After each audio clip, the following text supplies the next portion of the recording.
Welcome back, everybody, to Mike Drop Sports. Pardon the sound quality. If you don't like it, I had to switch to a different mic here. My mobile little lapel mic took a shit. I just dropped it, so it broke. So welcome again.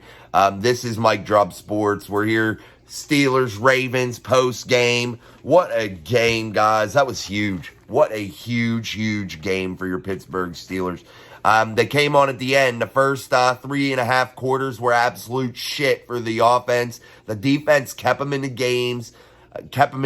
However, they had a bad drive there at the end of the first half. You can't give up a 3rd and 18, a 3rd and 11 in one drive. Those are like downs that you gotta have there, guys. Those are game-changing drives. Larry O with that big punch-out fumble. That was huge. Different things of that nature that kept the Pittsburgh Steelers defense in it. Overall, I thought they played like shit too. I mean, the Ravens helped them out a great deal. Dropping balls, dropping touchdown passes, big passes going through the receivers' hands. I thought Lamar Jackson wasn't that horrible. I thought his receivers didn't help him out in any type of way. The Steelers still can't stop the run, guys. We've seen that was evident. Toward the end of the game, yeah, they did put it together, and hopefully that is a sign of things to come. But in that first half, it looked horrible, the Steelers' offense. 1 or 2 drives that were okay, but they would stall once they got out around the 50-yard line. They did manage to get a Chris Boswell field goal. That was the only highlight of the whole half for your Pittsburgh Steelers. Overall, just still horrible, bad play calling. Kenny is leaving the pocket way too early. You can see that. You've heard the announcers on TV say that. The line still sucks. Just a horrible first half in all 3 phases of football. In my opinion, the punt sucked. So that's where I'm saying the special teams. I felt like I was used to the big boomers Presley was having this year. Brad Wing, I thought he punted solid, but it just wasn't what I would expect from an NFL leg. That's all. It just don't look like an NFL leg. Let's get into the second half. And I wrote all these notes. Big win, big game. Steelers now sit in first place in the AFC North, holding both tiebreakers, one against Cleveland, one against the Baltimore Ravens, and that is clutch. And the Steelers, with one game, one win, have turned their fortunes around and took what was turning into an abysmal, a nasty, horrible season and turned it into something that could be really positive right now. So let's see if they can continue to ride that going into the bye week, getting healthy. They have to get healthy. They have too many injuries. That's what's killing them. Takes a stand. I had the Steelers defense take a stand at midfield of the Ravens against the Ravens offense in the first drive of that second half. They forced Lamar Jackson out of the pocket and they got him and grabbed him up toward the sideline, which was great. They really created that problem and made him shift out. The pressure was way better this week. Quan Alexander killed a big drive. Getting to Jackson after he was forced out of the pocket. A big punt block by Miles Killebrew that almost turned into a Steelers touchdown. However, it turned into a safety, which then the Steelers turned that into 8 points. 3 points to get them down 10-8. A big interception by Joey Porter Jr. after the fumble of the punt by what's his name? Oh, Gunner. The shitstorm. I hate him, man. I wish they'd just get rid of him. I know the wide receiver room is hurting right now. It's a little thin, and you really have your backs against the wall. But I'd rather see Denzel Mims in there, who they just acquired. I think that would be a better option right now than Gunner. Gunner sucks. You did have Calvin Austin go out with what could be a possible head injury. He did return to the football game. Joey Porter Jr. with that big time, biggest interception of the year.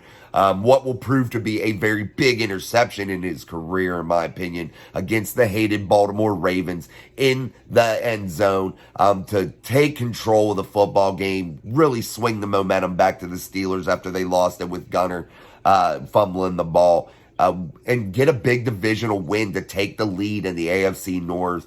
Joey Porter Jr. has to be on the field more. I've been saying it for weeks. He's the best option right now for the Pittsburgh Steelers. Again, Gunner losing that fumble. That was horrible. Horrible. At the end of the game, Watt recovers a fumble forced by Alex Highsmith. Again, the pressure was there. Looked a lot better today than it did against the Houston Texans. And they did come together a little bit as a defense. They only allowed 10 points, which was okay. That was pretty decent. And especially against Lamar Jackson-led offense, that was pretty good. The first drive of the second half for your Steelers offense, again, another punt. The second drive starts out okay, but quickly goes back to horrible. And the Steelers punt again. Punt yet again. I have that underlined. They went 8 quarters without scoring a touchdown, and that's horrible. Horrible.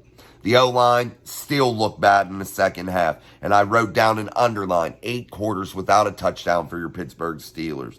Jaylen Warren, with about 8 minutes left in the fourth quarter, started taking control of the football game with some big rip-offs of yardage through the air, through the ground game. That was real big. Then you had Chris Boswell get a field goal after what was a promising drive for the Pittsburgh Steelers when it stalled after the safety. Boswell comes through yet again. The last drive in the game for the Pittsburgh Steelers, making a couple big plays. Kenny was making some big throws. Then he hits George Pickett to Pickens for a 41-yard touchdown pass to put the Steelers ahead and really cement the victory, putting them ahead 14-10.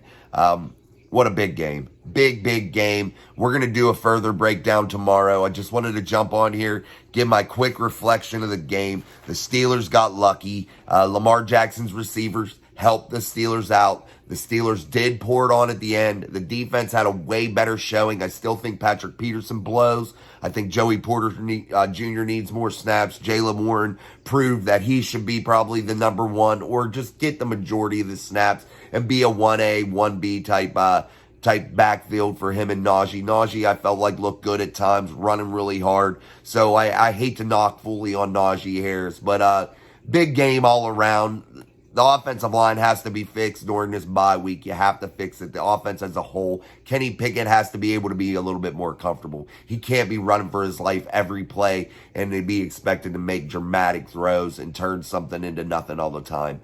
He can do it occasionally, but he can't do it all the time. He's not Ben Roethlisberger. He's not Lamar Jackson. He's Kenny Pickett. So utilize his skill set the way it needs to be utilized. And the offensive line has to come through with a lot better play. So again, guys, the Pittsburgh Steelers, your victor today here. Take control of the AFC North.